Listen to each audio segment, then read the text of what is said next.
relihiyong Confucianismo. Ngayon naman ay dumako tayo sa Taoismo. Sino pwede magbasa? Yes, Alexa.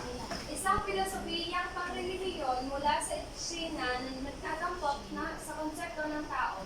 Ang tao o Dao sa pagsulat ng lugar ay naglalarawan ng pangunahing lakaran o daan ng kalikasan. Sa konteksto ng Taoismo, ito ang likas na batas o pag-iral na nagtuturo kung paano dapat mabuhay ang tao sa maayos na ugnayan sa kalikasan. Okay, so yung relihiyong Taoismo, ang tao kasi sa ating sariling language ay person or kung grupo ay people, human.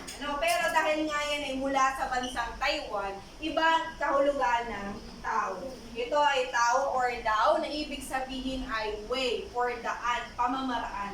Tamang pamamaraan ng pamumuhay na sabi ay may kaugnayan sa kalikasan. Dapat ikaw ay nakaugnay o may pakialam sa iyong kalikasan.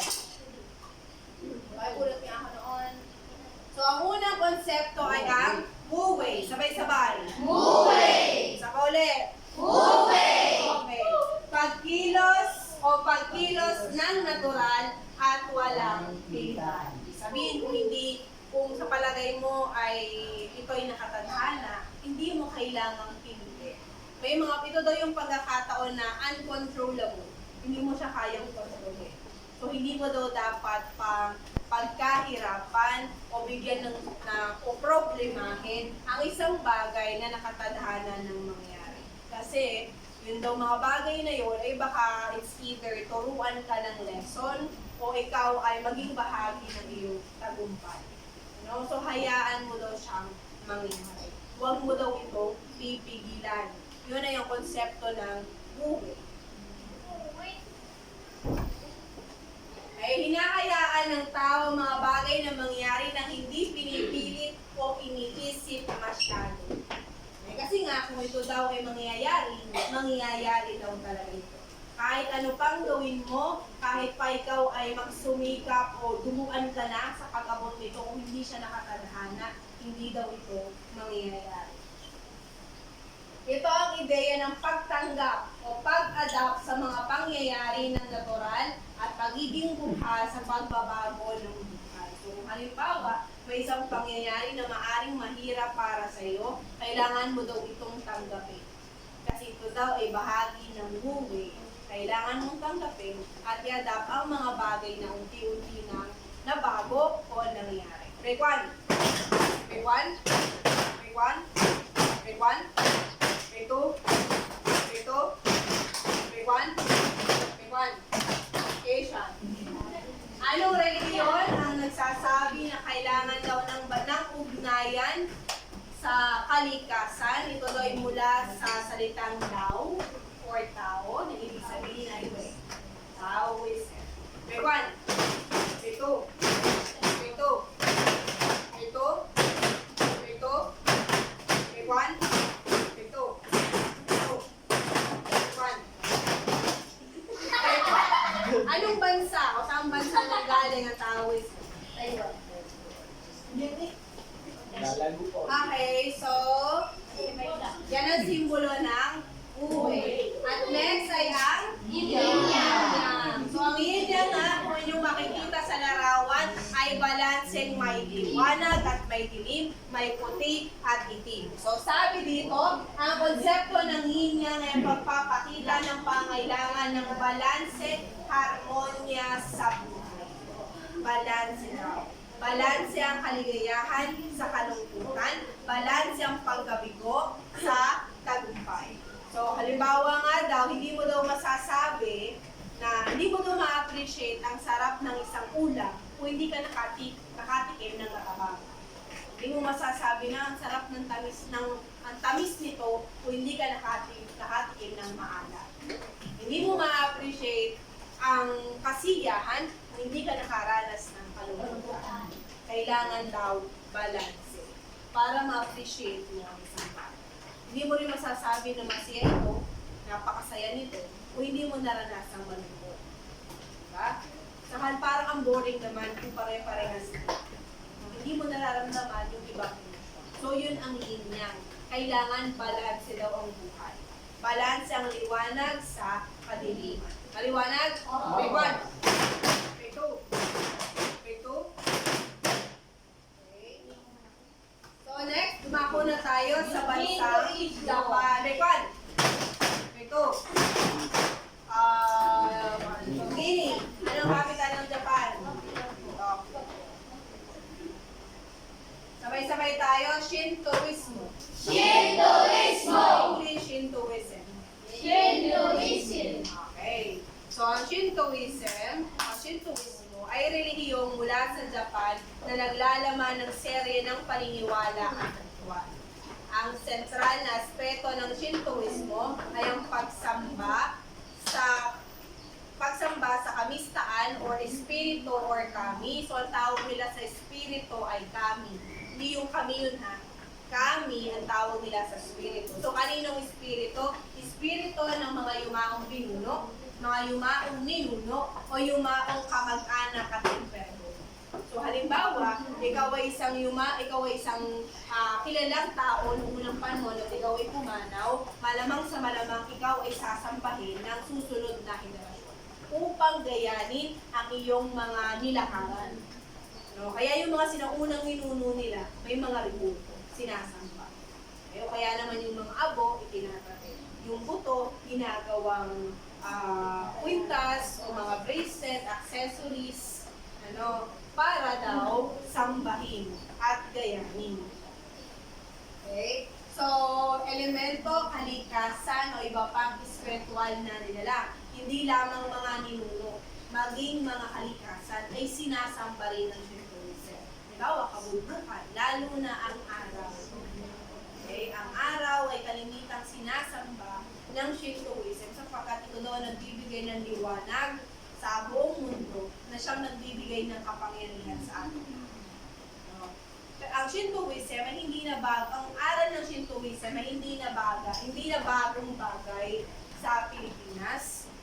Ito ay sa kadahilanang meron tayong pangkat etniko or indigenous tribe dito sa Pilipinas kung saan ganun din sila. Sumasamba sila sa mga yumaong ninuno o mga parte ng kalikasan. Ito ay ang mga Igorot. Sino nakakita ng Igorot? Ano po, ma'am? Sa kanyang kita.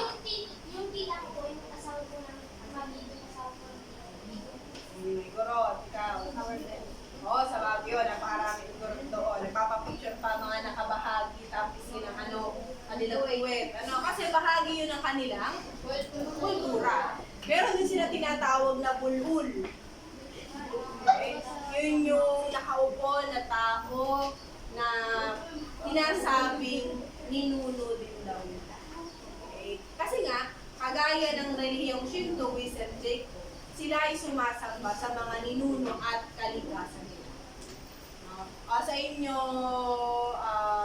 Solve, ikaw ay mula sa probinsya ng Sonora. Ano po? Mindanao po. Mindanao. Ano yung mga sinasamba sa Mindanao? Ganun din po yung ano din po. Kung ano po yung sinasamba nila po dito, ganun din po. Ano religion mo? Ano po ma'am? Tayo. Ano religion mo sa Mindanao? Religion. Katoliko. Katoliko po ako ma'am. Islam. Katoliko ka. Pero may mga sumasamba sa inyo sa mga kalikasan. Meron po. Okay, so bawat lugar may iba't ibang paniniwala. So hindi ibig sabihin naniniwala sila sa ganung bagay, kakaiba na sila. O naiiba na sila sa lahat. Hindi, lahat tayo ay magkakaiba na maaari ng paniniwala. Diba sabi nga, we are created in a unique way. So lahat tayo ay magkakaiba. May pagkakatulad dahil hindi lang tayo ng Diyos, pero may pagkakaiba. Nawaan? May kwan? May kwan? May two? May two? May kwan? Okay, so ngayon ay tayo ay gumawa ng isang panata. Bilang mag-aaral, sumulat ng panata kung paano papahalagahan ang relihiyong iyong pinaniniwalaan at idikit ililink ito sa pangako wall. So matapos natin gumawa ng pangako, sa inyong kwaderno ay susulat ang pangakong ating sasambihin at ito ay mananatili sa inyong kwaderno hanggang sa matapos ang ating taon ng pagtuturo upang ito ay inyong isabuhay. So nakalagay dito ang aking panata, ako si, babanggitin ang inyong pangalan, ay nangangako na pahalagahan ng paniniwala ng aking reliyon sa pamamagitan ng, so kayo nang bahala kung paano nyo may papakita ang paniniwala nyo sa inyong reliyon. Maniwala? Maniwanag? Okay, tayo lahat.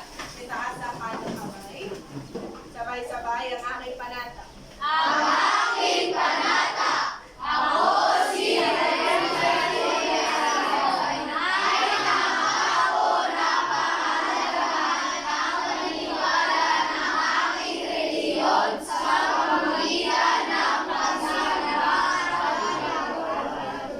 Okay, so sit down. Nawa sana inyong isabuhay ang mga yan.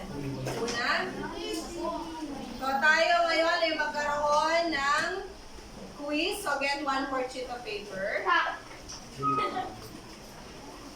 Nakalagay sa panuto, pakibasa nga ako. Ang panuto. Binulat ang pangulo kay tama at lahat ng ako mali.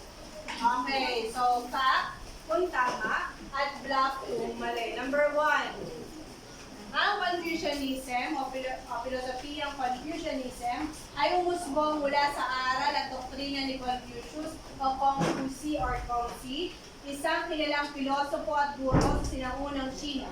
Ito ay isang pangunahing bahagi ng kultura, tradisyon at iba't iba pang bahagi ng silangang Asya. Number 2. Ang yin-yang ang pagkilos ng natural o walang pilitan, fact or bluff. Number 3. Mula sa Shintoismo ang gintong aral, huwag mong gawin sa iba ang ayaw mong gawin nila sa iyo, fact or bluff. Okay na? Number 4. Sa pagsasagawa ng photo, ang isang taong nakakababa sa emperador ay dapat lumuhod sa harap niya at ilagay ang ulo sa sahig. Fact or bluff. Number 5. Ang katutubong tribo sa Cordillera Region tulad ng Igorot ay may kanilang sariling ritual at paniniwala na nakatuon sa pagsamba sa mga espiritu ng kalikasan at ninuno. Fact or bluff. Okay, tapos na? Oo! Palitan ng papel. Number 1, anong sagot? Number 2? Number 3? Dapat ay? Ano? Confucianism. Very good. Number 4? Number 5? Okay, so ang perfect score ay 5. Taas ang nakascore ng 5. 4, 3, 2, 1, 0. Very good. Walang bumagsak sa ating quiz. So, pakikuha na inyong kwaderno. Palapakan pala muna lahat. Pakisulat nito. Dito ay papasa sa Wednesday. Now, sino may katanungan? Wala po. Wala. Okay. Goodbye, class. Goodbye, Ma'am Carla. Thank you for teaching us. God bless you. Pakiayos ng mga upuan.